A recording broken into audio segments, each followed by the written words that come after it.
You think the moment she says those soft, harmless words is proof she cares about you. But the truth is, those are often the exact words spoken right before you lose your leverage, your clarity, and sometimes your self respect. And if you don't understand what they really mean, you won't even realize you're being played until the silence hits, until the energy shifts, until you're sitting there rereading old messages, trying to figure out where it all went wrong. Here's what this really means. This isn't about blaming women. This isn't about becoming cold. This is about becoming aware. Because the man who understands patterns stops living in confusion. He stops guessing. He stops negotiating with behavior that already told him the truth. And before we go deeper, understand this. If you are a man who wants reminders like this, reminders that protect your time, your focus, your standards, then subscribe now. Not because this channel needs you, but because you need consistent exposure to truth. Comfort makes you weak. Awareness sharpens you. Now listen carefully. There are 4 words women often say right before they play you, not always consciously, not always maliciously, but why men miss verbal red flags predictably. The problem is not that these words exist. The problem is that you hear them through hope instead of through reality.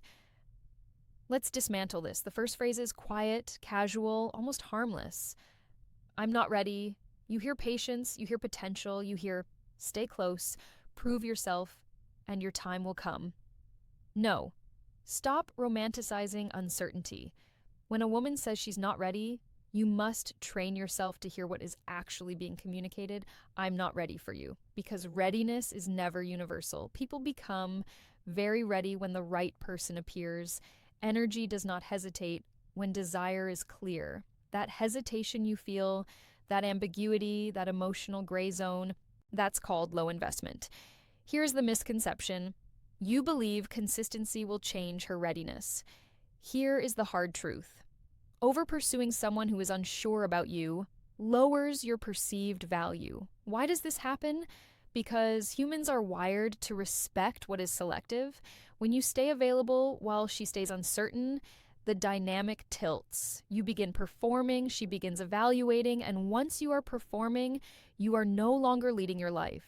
You are auditioning for a role that might not even exist. What does it cost you? Time, emotional bandwidth, focus, momentum. The man who waits in word number 1. What it really means, psychologically, uncertainty slowly abandons himself. Now, reframe this. I'm not ready is not a challenge. It is information. And the grounded man treats information with discipline. You don't argue. You don't persuade. You don't intensify. You step back. You say calmly, I respect that. Reach out when you are. And then you redirect your energy into your mission, your body, your growth, your circle. You stop hovering. You stop monitoring. You stop shrinking your life to remain convenient. You become slightly harder to reach, not as a tactic, but as a consequence of having a full life. Because the man who is moving forward is magnetic. The man who is waiting is forgettable. Now, the second phrase sounds warmer, kinder, more affectionate. You deserve better. Most men completely misunderstand this one. You hear humility, you hear self-awareness, you hear fight for me anyway. No. When someone tells you that you deserve better, believe them the first time, because what is being expressed is emotional misalignment. Here's the misconception. You think reassurance will fix it. So you say things like, I don't want better, I want you. And in that moment, without realizing it, you communicate something dangerous. You communicate that your standards are negotiable. That's called the emotional trap. Most men fall into self-abandonment. Let's go deeper. Why would someone say this? Sometimes it's guilt. Sometimes it's honesty. Sometimes it's a gentle exit because they don't have the courage to close the door directly. But regardless of the motive, the message is clear. They are telling you they cannot or will not meet you at the level you are offering. Now listen carefully to this next line. The moment you convince someone to stay when they already warned you, You become responsible for the pain that follows because you were informed. So, what does the grounded man do? He does not argue with a warning. He nods, he accepts, he withdraws with dignity. Not dramatically, not angrily, just decisively. Thank you for being honest. Take care. And then he moves forward without looking back. That response alone places you in the rare category of men who respect themselves more than they fear loss. And here's the paradox. When you stop trying to be chosen, you become choosable. Now, the third phrase is subtle, modern, extremely common. I don't want labels. You hear freedom, you hear progress, you hear emotional sophistication. But what you must learn to ask is this: freedom for what? Because very often, no labels does not mean no structure. It means no accountability. Here's the misconception. You believe staying relaxed will prevent pressure and keep her around. But the hard truth is this. Word number 2, the illusion of reassurance. Clarity does not scare away the right person. It only exposes the wrong dynamic. Why does this phrase appear? Because labels create expectations. Expectations require reciprocity. Reciprocity demands effort. And if someone enjoys the benefits of your presence without wanting the responsibility of your partnership, they will resist definition.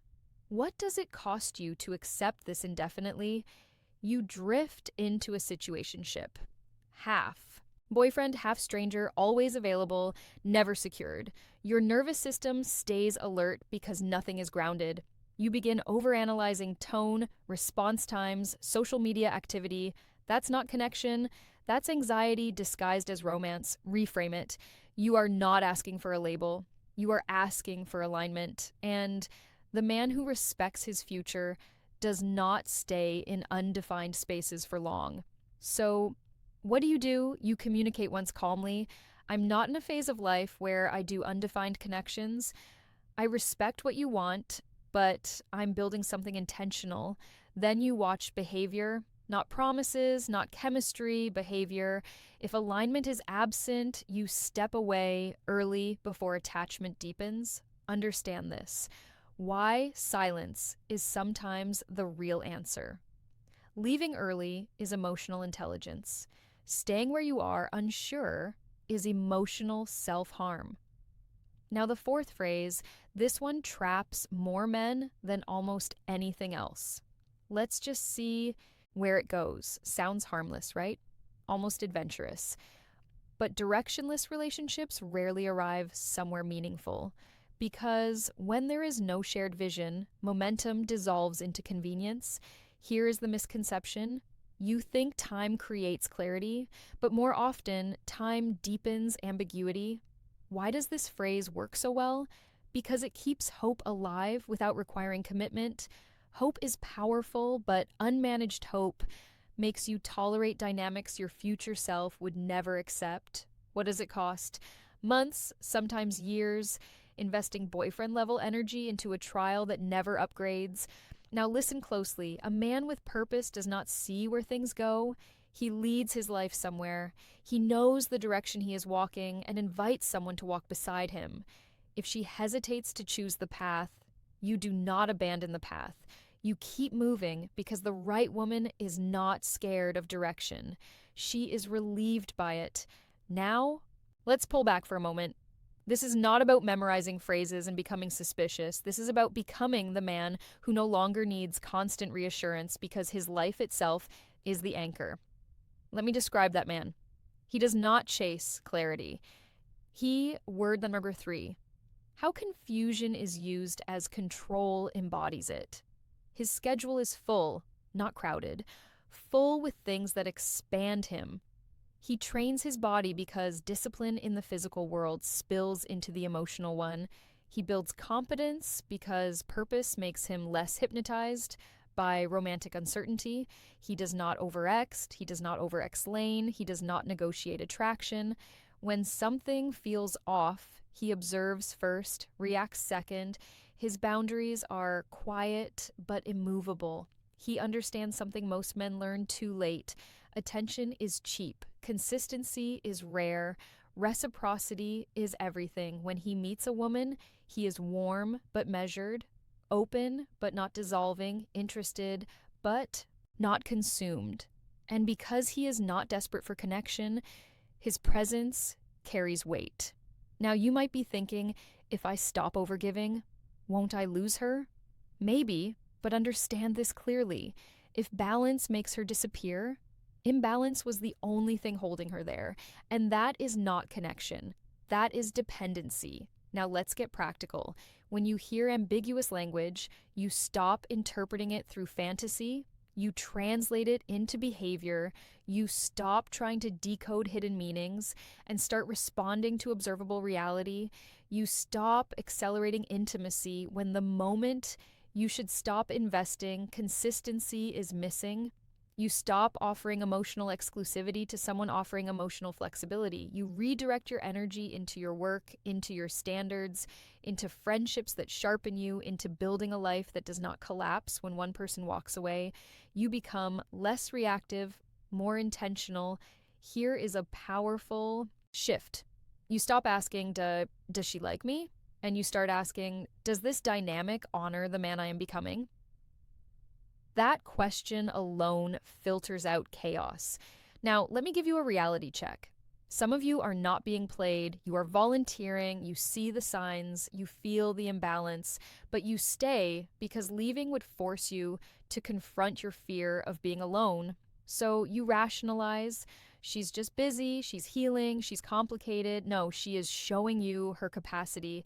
And your job is not to expand her capacity. Your job is to choose environments where your investment is matched. Loneliness is temporary. Self-betrayal lingers. Understand the difference. There is also something else you must confront: urgency. When a man does not have a strong internal direction, he clings harder to romantic prospects. But the word number 4, the final warning before disrespect man building something meaningful, does not panic when one connection fades because his identity is not anchored to romantic validation. Romance becomes a complement to his life, not the foundation of it. Now imagine 2 versions of yourself. The first one waits for replies, analyzes emojis, rearranges his schedule at the slightest hint of availability. The second continues living, training, building, learning, expanding, and invites a woman into that momentum. Which man do you think feels calmer? Which man is more attractive? Which man respects himself? Exactly. Calm is magnetic. Neediness repels. Let me sharpen this further. Stop confusing intensity with compatibility.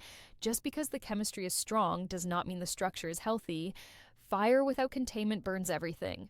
You are not looking for sparks alone. You are building a steady flame, and steady requires mutual effort, mutual clarity, mutual choosing. Now, here is something most men never hear. Rejection is not what destabilizes you. Ambiguity does. At least rejection is clean. Ambiguity keeps you psychologically hooked. So, you must become the man who prefers uncomfortable clarity over comfortable confusion. Ask directly, state intentions calmly, observe response, decide quickly. This is emotional. What a grounded man does instead leadership, and leadership begins with leading yourself. Let me challenge you with this. Stop trying to be the exception. Stop believing your patience will unlock someone who is unsure. The right connection does not require you to shrink, guess, or chase emotional breadcrumbs. It allows you to relax into yourself. And relaxation is a signal of alignment. Now, none of this means you become guarded to the point of isolation. It means you become selective, open heart, strong spine. That combination is rare, and rarity creates respect. Remember this line for the rest of your life. You do not get played when you are willing to walk away early. You only get played when you stay past the evidence. So from this moment forward, you stop negotiating with misalignment. You stop romanticizing red flags. You stop overvaluing potential while ignoring reality. Instead, you anchor into something deeper, self-respect. Because once self-respect becomes non-negotiable, your entire dating life transforms. You speak differently. You choose differently. You leave sooner. you attach wiser. And ironically, you attract people who are how to walk away without bitterness, ready. Because readiness recognizes readiness. Let's bring this home. Those 4 phrases are not traps unless you ignore their message. I'm not ready. You deserve better. I don't want labels. Let's just see where it goes. Each one is an invitation to wake up, not to harden your heart, but to strengthen your standards. You are not here to convince someone of your worth. You are here to live in a way that makes your worth obvious. So stop chasing reassurance. Start building a life so structured, so purposeful, so aligned that confusion simply has nowhere to land. And understand this final truth. You are not afraid of losing her. You are afraid of starting over. But every powerful chapter in a man's life begins the moment he refuses to stay, where he is merely tolerated. You are not an option. You are a decision. Carry yourself like it. From now on, when words and behavior don't match, you choose behavior. When energy is inconsistent, you step back. When clarity is avoided, you provide your own by walking away. No drama, no speeches, just movement. Because movement signals strength, stillness inside the wrong dynamic signals fear. Let other men argue for attention. Let other men self-respect is the real power over give. Let other men wait endlessly for someone to figure it out. You don't. You build. You advance. You become. And the moment you fully internalize this, something shifts. Your posture changes. Your voice steadies. Your decisions simplify. You stop asking for permission to honor your own standards. That is the identity reset. You are not the man hoping to be chosen. You are the man doing the choosing. You are the answer you were waiting for. And if this message grounded you, sharpened you, reminded you of the standard you refuse to lower, subscribe and stay close to this space. Because this is where men come to remember who they are. This is where clarity replaces confusion. This is where you stop drifting and start leading your life with intention.